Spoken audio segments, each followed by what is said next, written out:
ಅನಘಾ ವಾಸ್ತು ವೀಕ್ಷಕರಿಗೆ ಮಹೇಶ್ ಕುಮಾರ್ ಮಾಡುವ ನಮಸ್ಕಾರಗಳು. ಈಗ ನಮ್ಮ ವೀಕ್ಷಕರಿಗಾಗಿ ನಾನು ವಿಶೇಷವಾಗಿ ಈ ವಿಚಾರವನ್ನ ತೆಗೆದುಕೊಂಡು ಬರ್ತಾ ಇದ್ದೀನಿ. ಆ ವಿಚಾರ ಏನಂತಂದ್ರೆ, ಭೂಮಿಯ ಶುದ್ಧೀಕರಣ ಯಾವ ರೀತಿಯಾಗಿ ಮಾಡಬೇಕು. ಓಂ ಅನಘಾಯ ನಮಃ. ಪ್ರತಿಯೊಬ್ರು ನಾವು ಮನೆಯನ್ನ ಕಟ್ಟೋದು ಸುಖ ಸಂತೋಷದಿಂದ ನೆಮ್ಮದಿಯಾಗಿ ಬಾಳಿ ಬದುಕುವುದಕ್ಕೋಸ್ಕರ. ಹಾಗಿರುವಾಗ ನಾವು ತಗೊಳ್ತಕ್ಕಂಥ ಸೈಟಿನಲ್ಲಿ ಏನೆಲ್ಲ ಕಲ್ಮಶಗಳಿರುತ್ತೋ ನಮಗೆ ಗೊತ್ತಿರೋದಿಲ್ಲ. ಆ ಸೈಟಿನಲ್ಲಿ ಎಲ್ಲಿಂದಲೋ ತಂದಿರ್ತಕ್ಕಂತಹ ಮಣ್ಣನ್ನು ಹಾಕಿರ್ತಾರೆ ಲೆವೆಲ್ ಮಾಡೋದಕ್ಕೋಸ್ಕರ. ಆ ಮಣ್ಣಿನಲ್ಲಿ ಮೂಳೆಗಳಿರ್ಬಹುದು, ಹಳೆಯ ಪಳಿಯುಳಿಕೆಗಳಿರ್ಬಹುದು, ಮಡಿಕೆ ಕುಡಿಕೆಗಳಿರ್ಬಹುದು, ಏನೋ ಕಬ್ಬಿಣದ ಸಾಮಗ್ರಿಗಳಿರ್ಬೋದು, ಏನೋ ಕೆಟ್ಟ ನೆಗೆಟಿವ್ ವಸ್ತುಗಳಿರ್ಬೋದು, ಸತ್ತ ಪ್ರಾಣಿಗಳ ಒಂದು ಅವಶೇಷಗಳು ಕೂಡ ಇರಬಹುದು. ಅವೆಲ್ಲ ನಿಮಗೆ ಒಂದು ನೆಗೆಟಿವ್ ಎನರ್ಜಿಯನ್ನ ಬೀಸ್ತಾ ಇರ್ತವೆ. ಸೊ ಅದರ ಮೇಲೆ ನಾವು ವಾಸ ಇರುವಾಗ ಅದು ನಮಗೆ ಸಾಕಷ್ಟು ಹಾನಿಯನ್ನ ಉಂಟು ಮಾಡುತ್ತೆ. ಕಾಲಕ್ರಮೇಣ ಹೋದಂತೆ ಅದು ನಮಗೆ ತುಂಬಾ ಒಂದು ಕಷ್ಟಕ್ಕೆ ತಳ್ಳಿಬಿಡುತ್ತೆ. ಒಂದು ಕೆಟ್ಟ ಎನರ್ಜಿಯಾಗಿ ಮಾರ್ಪಾಡಾಗಿ ಅದರಿಂದ ನಮಗೆಲ್ಲ ಅನಾನುಕೂಲವೇ ಜಾಸ್ತಿ. ಅದಷ್ಟೇ ಅಲ್ಲದೆ, ಒಂದು ಹಳೆ ಮನೆಯನ್ನ ಖರೀದಿ ಮಾಡಿರ್ತೀರಾ, ಆ ಹಳೆ ಮನೆಯನ್ನ ಒಡೆದು ಹೊಸ ಮನೆ ಕಟ್ಟುವ ಆಸಕ್ತಿ ನಿಮಗೆ ಬಂದಿರುತ್ತೆ.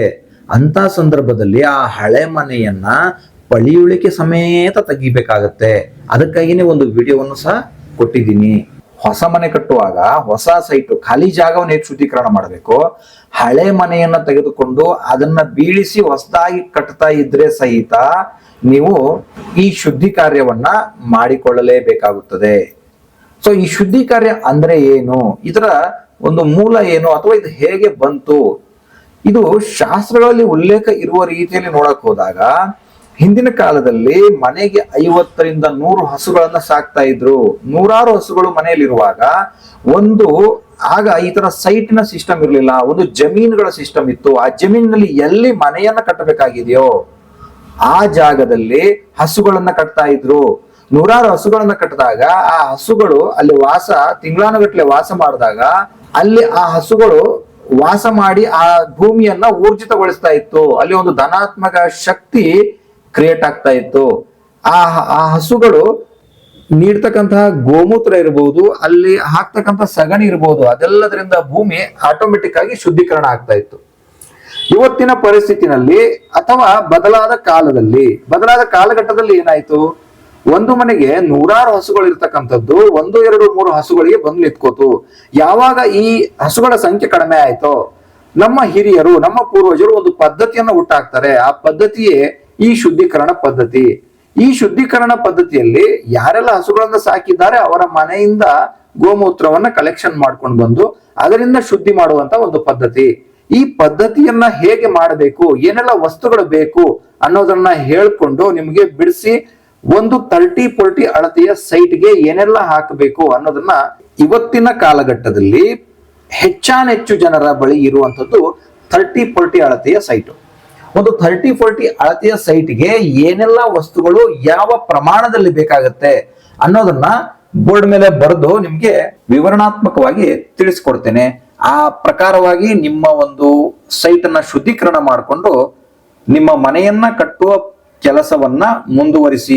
ಇವಾಗ ವಿಚಾರವನ್ನು ತಿಳ್ಕೊಳ್ಳೋಣ. ನಮಗೇನೆಲ್ಲ ವಸ್ತುಗಳು ಬೇಕು. ಹಾಗಾದ್ರೆ ನಮಗೆ ಗೋಮೂತ್ರ ಬೇಕಾಗುತ್ತೆ, ಸಗಣಿ ಬೇಕಾಗುತ್ತೆ, ಅರಿಶಿನ ಪುಡಿ ಬೇಕಾಗುತ್ತೆ, ಕಲ್ಲುಪ್ಪು ಬೇಕಾಗುತ್ತೆ ಮತ್ತು ಬಿಳಿ ಸಾಸಿವೆ ಬೇಕಾಗುತ್ತೆ. ಈ ಎಲ್ಲವನ್ನ ಯಾವ ಪ್ರಮಾಣದಲ್ಲಿ ಹೇಗೆ ಉಪಯೋಗಿಸ್ಬೇಕು ಅನ್ನೋದನ್ನ ತಿಳಿಸ್ಕೊಡ್ತೀವಿ. ಮೊದಲನೇದಾಗಿ ಕಲ್ಲುಪ್ಪು 25 kg ಬೇಕು. ಇದು 30-40 ಅಳತೆಯ ಸೈಟ್ಗೆ. ಈ 25 kg ಉಪ್ಪನ್ನ ಖಾಲಿ ಸೈಟಿನಲ್ಲಿ ಸಂಪೂರ್ಣವಾಗಿ ಹರಡಬೇಕು. ಹರಡಿ ಅದರ ಮೇಲೆ ಒಂದೆರಡು ಡ್ರಮ್ ನೀರನ್ನು ಬಿಡಬೇಕು. ಆ ನೀರನ್ನು ಬಿಟ್ಟಾಗ ಆ ಉಪ್ಪು ಕರಗಿ ಭೂಮಿಯಲ್ಲಿ ಇಳಿಯುತ್ತೆ. ಇದು ಮೊದಲ ಹಂತ. ಎರಡನೇದಾಗಿ ಗೋಮೂತ್ರ ಎಷ್ಟು ಬೇಕು? ಗೋಮೂತ್ರ ಒಂದು 30-40 ಅಳತೆಯ ಸೈಟ್ಗೆ 100 ಲೀಟರ್ ಗೋಮೂತ್ರ ಬೇಕಾಗುತ್ತೆ. ನಿಮಗಿದು ಜಾಸ್ತಿ ಅನಿಸ್ತಾ ಇರಬಹುದು, ಆದರೆ ಅಷ್ಟು ದೊಡ್ಡ ಜಾಗವನ್ನು ಶುದ್ಧಿ ಮಾಡೋದಕ್ಕೆ ಇಷ್ಟು ಅವಶ್ಯಕತೆ ಇರುತ್ತೆ. ಮತ್ತೆ ಒಂದು ಗೋಶಾಲೆಗಳಿಗೆ ನೀವು ಹೋಗಿ ಸಂಗ್ರಹ ಮಾಡಿ ತೆಗೆದುಕೊಂಡು ಬರಬೇಕಾಗುತ್ತೆ. ಇವಾಗೇನು ವಾಟರ್ ಕ್ಯಾನ್ ನೀವು ಮನೆಗೆ ತಗೊಂಡ್ಬರ್ತೀರಾ ಕುಡಿಯೋದಕ್ಕೆ, ಅಂತ ಕ್ಯಾನ್ ಅಲ್ಲಿ ಒಂದು 5 ಕ್ಯಾನ್ ಬೇಕು. ಈ ಗೋಮೂತ್ರದ ನಂತರ ಮೂರನೇ ಐಟಮ್ ಏನಂದ್ರೆ ಅರಿಶಿನ ಪುಡಿ. ಇದು 5 kg ಬೇಕು. 5 kg ಅರಿಶಿನ ಪುಡಿ. ಆಮೇಲೆ ಸಗಣಿ ಬೇಕಾಗತ್ತೆ. ಸಗಣಿ ನೀವೊಂದು ಬುಟ್ಟಿ ಅಂತ ಕರಿತೀವಿ, ಮಂಕ್ರಿ ಅಂತ ಕರಿತೀವಿ, ಬುಟ್ಟಿ ಅಂತ ಕರಿತೀವಿ. ಈ ಗೊಬ್ಬರ ಇದ್ ಮಾಡೋದಕ್ಕೆ ತುಂಬೋದಕ್ಕೆ ಬಳಸ್ತಾರಲ್ಲ, ಆ ತರ ಸ್ವಲ್ಪ ದೊಡ್ಡ ಬುಟ್ಟಿ ಏನಿರುತ್ತೆ ಅಂತಹ ಬುಟ್ಟಿಯಲ್ಲಿ ಒಂದು 2 ಬುಟ್ಟಿ ಸಗಣಿ ಬೇಕಾಗತ್ತೆ.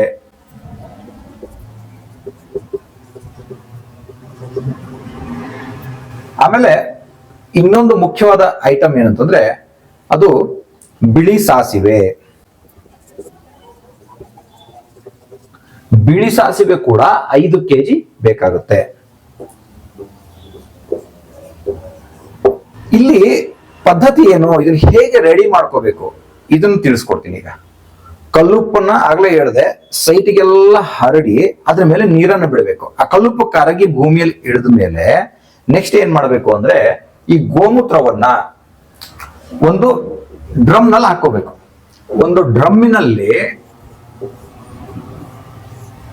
ಗೋಮೂತ್ರ ಹಾಕ್ಬೇಕು. ಆ ಗೋಮೂತ್ರದಲ್ಲಿ ಈ ಸಗಣಿಯನ್ನು ಹಾಕ್ಬೇಕು. ಸಗಣಿಯನ್ನು ಹಾಕಿ ಚೆನ್ನಾಗಿ ಕಲಿಸ್ಬೇಕು. ಸ್ವಲ್ಪ ಸ್ವಲ್ಪ ಹಾಕಿ ಕಲಿಸ್ತಾ ಹೋದಾಗ ಅದೆಲ್ಲ ಕರಗುತ್ತೆ.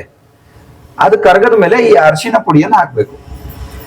ಅರಿಶಿನ ಪುಡಿಯನ್ನು ಸಹಿತ ಹಾಕಿ ಸರಿಯಾಗಿ ಮಿಶ್ರಣ ಮಾಡಬೇಕು. ಅವೆಲ್ಲ ಮಿಶ್ರಣ ಆದ್ಮೇಲೆ ಆ ಒಂದು ಮಿಶ್ರಣವನ್ನ ಏನ್ ಇದರಲ್ಲಿ ಈ ಡ್ರಮ್ ನಲ್ಲಿ ಸಂಗ್ರಹ ಮಾಡಿದಿರೋ ಈ ಮಿಶ್ರಣವನ್ನ ಒಂದು ಚಿಕ್ಕ ಬಕೆಟ್ ತಗೊಂಡು ಎಲ್ಲ ಸೈಟಿಗೆ ಪೂರ್ತಿ ಸೈಟಿಗೆ ಹರಡಬೇಕು. ಎಲ್ಲ ಸೈಟಿಗೆ ಹರಡಿ ಅದೆಲ್ಲಾ ಜಾಗವನ್ನು ಸಂಪೂರ್ಣ ಒದ್ದೆ ಮಾಡ್ಬೇಕು. ಅದರಿಂದ ಯಾವುದೋ ಜಾಗನೂ ಮಿಸ್ ಆಗ್ಬಾರ್ದು. ಅದನ್ನ ಖಾಲಿ ಆಗೋಷ್ಟು ಅಷ್ಟನ್ನು ಬಳಕೆ ಮಾಡಬೇಕು, ಯಾವುದನ್ನು ವೇಸ್ಟ್ ಮಾಡಬಾರ್ದು. ಇದು ಮುಗಿದ ಮೇಲೆ ಏನ್ ಮಾಡ್ಬೇಕು ಅಂದ್ರೆ ಮತ್ತೆ 1-2 ಡ್ರಮ್ ನೀರನ್ನ ಅದ್ರ ಮೇಲೆ ಎಲ್ಲ ಕಡೆ ಚೆಲ್ಲಬೇಕು. ಈ ಎಲ್ಲಾ ಪ್ರೊಸೆಸ್ ಮುಗಿದ್ಮೇಲೆ ಎಲ್ಲ ಈ ಏನ್ ಮಿಶ್ರಣ ಇದೆ ಅದೆಲ್ಲ ಹಾಕಿ ಆದ್ಮೇಲೆ 1-2 ಬ್ಯಾರಲ್ 1-2 ಡ್ರಮ್ ನೀರು ಬೇಕಾಗುತ್ತೆ. ಆ ನೀರನ್ನು ಸಹ ಅದ್ರ ಮೇಲೆ ಹಾಕಿ ಸ್ವಲ್ಪ ವೇಟ್ ಮಾಡಿ. ಆಮೇಲೆ ಏನ್ ಬಿಳಿ ಸಾಸಿವೆ ಇದೆ, ಈ ಬಿಳಿ ಸಾಸಿವೆಯನ್ನ ಈ ರಾಗಿಯನ್ನ ಹೊಲದಲ್ಲಿ ಹೇಗೆ ಚೆಲ್ತಾರಲ್ವಾ ಆ ಬೀಜ ಹಾಕುವಾಗ, ಆ ತರ ಬಿಳಿ ಸಾಸಿವೆಯನ್ನ ಸಂಪೂರ್ಣ ನಿಮ್ಮ ಸೈಟಲ್ಲಿ ಚೆಲ್ಲಿ ಆಮೇಲೆ ಈ ಶುದ್ಧಿ ಕಾರ್ಯದ ಇದು ಕೊನೆಯ ಹಂತ. ಇಷ್ಟು ಮಾಡಿ ನೀವು ಬಿಟ್ಬಿಡಿ. ಒಂದು 4-5 ದಿನದಲ್ಲಿ ಅದು ಮೊಳಕೆ ಬರುತ್ತೆ, ಒಂದು ಫಲವತ್ತಾಗಿ ಮೊಳಕೆ ಬರುತ್ತೆ. ಆ ರೀತಿಯಾಗಿ ಸಂಪೂರ್ಣ ಸೈಟಲ್ಲಿ ಬಂದಿದೆ ಅಂತಂದ್ರೆ ನೀವು ಅದೃಷ್ಟ ಮಾಡಿದೀರಾ ಅಂತ ಅರ್ಥ. ನಿಮ್ಮ ಕೆಲಸ ಪ್ರಾರಂಭ ಮಾಡೋದಕ್ಕೆ ಅದು ಗ್ರೀನ್ ಸಿಗ್ನಲ್ ಕೊಟ್ಟಿದೆ ಭೂಮಿ ಅಂತ ಅರ್ಥ. ನೀವು ಅಕಸ್ಮಾತ್ ಯಾವ್ದಾದ್ರೂ ಒಂದು ಭಾಗದಲ್ಲಿ ಒಂದು ಇಷ್ಟು ಭಾಗದಲ್ಲಿ ಅಲ್ಲಿ ಬರ್ತಾ ಇಲ್ಲ ಮೊಳಕೆ ಅಂದಾಗ ಏನ್ ಮಾಡ್ಬೇಕು ಅಂದ್ರೆ ಆ ಭಾಗದಲ್ಲಿ ಸ್ವಲ್ಪ ಅಗದು ನೋಡ್ಬೇಕು ಕೆಳಗಡೆ ಏನಿದೆ ಅಂತೇಳಿ. ಕೆಳಗಡೆ ಏನಾದ್ರೂ ಬೇಡದೇ ಇರುವಂತಹ ವಸ್ತುಗಳು, ಆಗ್ಲೇ ಹೇಳಿದೆ ನಿಮ್ಗೆ, ಏನೋ ಮೂಳೆಗಳು ಸಿಗ್ಬೋದು, ಕೆಲವೊಂದು ಹಳೆ ಮಡಿಕೆ ಕುಡಿಕೆಗಳು ಸಿಗ್ಬೋದು, ಏನೋ ಕೆಟ್ಟ ಪದಾರ್ಥಗಳು ಸಿಗ್ಬೋದು. ಆ ತರ ಏನಾದ್ರೂ ಈ ಕೆಟ್ಟ ಪದಾರ್ಥಗಳು ಸಿಕ್ಕಿದ್ರೆ ಅದನ್ನೆಲ್ಲ ತೆಗೆದು ಹೊರಗೆ ಹಾಕಿ ನಿಮ್ಮ ಮನೆಯನ್ನ ನೀವು ಕಟ್ಟೋದಕ್ಕೆ ಪ್ರಾರಂಭ ಮಾಡ್ಕೋಬಹುದು. ಇವಾಗ ಖಾಲಿ ಸೈಟ್ ಇರುತ್ತೆ. ನಿಮ್ಮ ಖಾಲಿ ಸೈಟ್ ಇದ್ದಾಗ ಕನಿಷ್ಠ 1 ಅಡಿ ಮೇಲ್ಪದರದ ಮಣ್ಣನ್ನ ತೆಗೆದು ಹೊರಗಡೆ ಹಾಕ್ಬಿಡಿ. ಎಲ್ಲಾದ್ರೂ ಗುಂಡಿ ಇದ್ರೆ ಗುಂಡಿ ಮುಚ್ಚಿ ಆ ರೀತಿಯಾಗಿ ಅದನ್ನ ಹೊರಗಡೆ ಹಾಕಿದ ಮೇಲೆ ಆಮೇಲೆ ಈ ಶುದ್ಧೀಕಾರ ಪ್ರಾರಂಭ ಮಾಡಬೇಕು. ಮತ್ತೆ ನಿಮ್ಮ ಭೂಮಿ ಪೂಜೆ ಯಾವಾಗ ಅಂತ ಪ್ರಶ್ನೆ ಬರುತ್ತೆ. ಈ ಶುದ್ಧಿ ಕಾರ್ಯ ಆದ್ಮೇಲೆ ಭೂಮಿ ಪೂಜೆ ಮಾಡ್ಬೇಕು. ಈ ಶುದ್ಧಿ ಕಾರ್ಯ ಮಾಡಿದ್ರೆ ಭೂಮಿ ಪೂಜೆ ಮಾಡಬೇಕಾದ ಅನಿವಾರ್ಯತೆ ಕೂಡ ಇಲ್ಲ. ಅಂದ್ರೆ ಅಷ್ಟು ಶುದ್ಧವಾಗ್ಬಿಡುತ್ತೆ ನಿಮ್ ಭೂಮಿ, ನಿಮ್ ಕೆಲಸ ಪ್ರಾರಂಭ ಮಾಡಬಹುದು. ಇನ್ನು ಹಳೆ ಮನೆ ಇದ್ದಾಗ ಹೇಗ್ ಮಾಡ್ಬೇಕು? ಹಳೆ ಮನೆ ಇದ್ದಾಗ ಹಳೆ ಮನೆಯ ಯಾವುದೇ ಪಳೆಯುಳಿಕೆನೂ ಉಳಿಬಾರದು. ಆ ರೀತಿಯಾಗಿ ಅದರ ಸಂಪೂರ್ಣ ಬುಡ ಸಹಿತ ಅದನ್ನ ತೆಗೆದು ಆಮೇಲೆ ಶುದ್ಧಿ ಕಾರ್ಯ ಮಾಡಿ ಆಮೇಲೆ ಕೆಲಸ ಪ್ರಾರಂಭ ಮಾಡಬೇಕು. ಈ ರೀತಿಯಾಗಿ ಈ ಶುದ್ಧಿ ಕಾರ್ಯದ ಹಂತಗಳು, ಇಷ್ಟು ಹಂತಗಳ ಮೂಲಕ ಈ ಶುದ್ಧಿ ಕಾರ್ಯ ನಡೆಯುವಂಥದ್ದು. ಈ ಶುದ್ಧಿ ಕಾರ್ಯ ಮಾಡಿ ಮನೆ ಕಟ್ಟಕ್ಕೆ ಪ್ರಾರಂಭ ಮಾಡಿದಾಗ ನಿಮಗೆ ನಿಮ್ಮ ಮನೆಗೆ ನೀವು ಅಲ್ಲಿ ವಾಸ ಮಾಡುವಂತವ್ರು ಯಾರ್ಯಾರು ಇದ್ದೀರೋ ಅವರೆಲ್ಲರಿಗೂ ಒಂದು ಆಯುಷ್ಯ ಆರೋಗ್ಯ ಭಾಗ್ಯಗಳನ್ನ ನೀಡುತ್ತೆ. ಅದರಲ್ಲಿ ಎರಡು ಮಾತಿಲ್ಲ ಅಂತ ಹೇಳ್ತಾ ನಿಮ್ಮ ಮನೆಯ ಕೆಲಸವೂ ಸುಗಮವಾಗಿ ನಡೆಯುತ್ತೆ. ಅದೇ ರೀತಿಯಲ್ಲಿ ಮನೆ ಕಟ್ಟಿ ಅಲ್ಲಿ ವಾಸ ಮಾಡಿ ಪ್ರಾರಂಭ ಮಾಡಿದ್ಮೇಲೆ ನಿಮ್ಮ ಮನಸ್ಸಲ್ಲಿ ಯಾವುದೇ ರೀತಿಯ ಡೌಟ್ಗಳಿರಲ್ಲ. ಇಲ್ಲೇನೋ ಭೂಮಿಯಲ್ಲಿ ಏನೋ ಇತ್ತೇನೋ ಅದಿತ್ತೇನೋ, ಈ ಭೂಮಿಯಿಂದ ಹಿಂಗಾಯ್ತೇನೋ, ಇಲ್ಲಿ ಬಂದ್ಮೇಲೆ ಹಿಂಗಾಯ್ತೇನೋ, ಏನೇನೋ ಆಲೋಚನೆಗಳು ಇವತ್ತಿನ ಜನರಿಗೆ ಬರ್ತಾ ಇರುತ್ತೆ.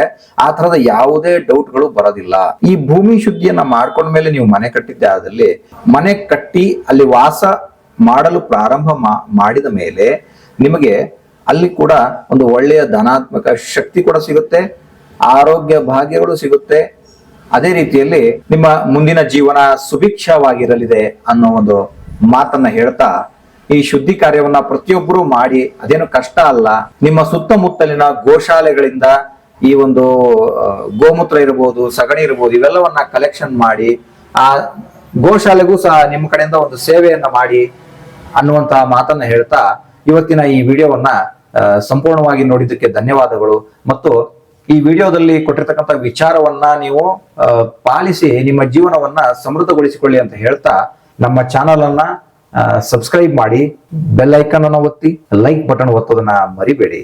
ನಿಮ್ಗೆ ಏನೇ ಪ್ರಶ್ನೆಗಳಿದ್ರು ಈ ವಿಡಿಯೋ ಕೆಳಗಡೆ ಕಮೆಂಟ್ ಮಾಡಿ ಅಂತ ಹೇಳ್ತಾ ಇವತ್ತಿನ ಈ ವಿಡಿಯೋನ ಮುಗಿಸ್ತಾ ಇದ್ದೀನಿ. ಧನ್ಯವಾದಗಳು. ನಮಸ್ಕಾರ.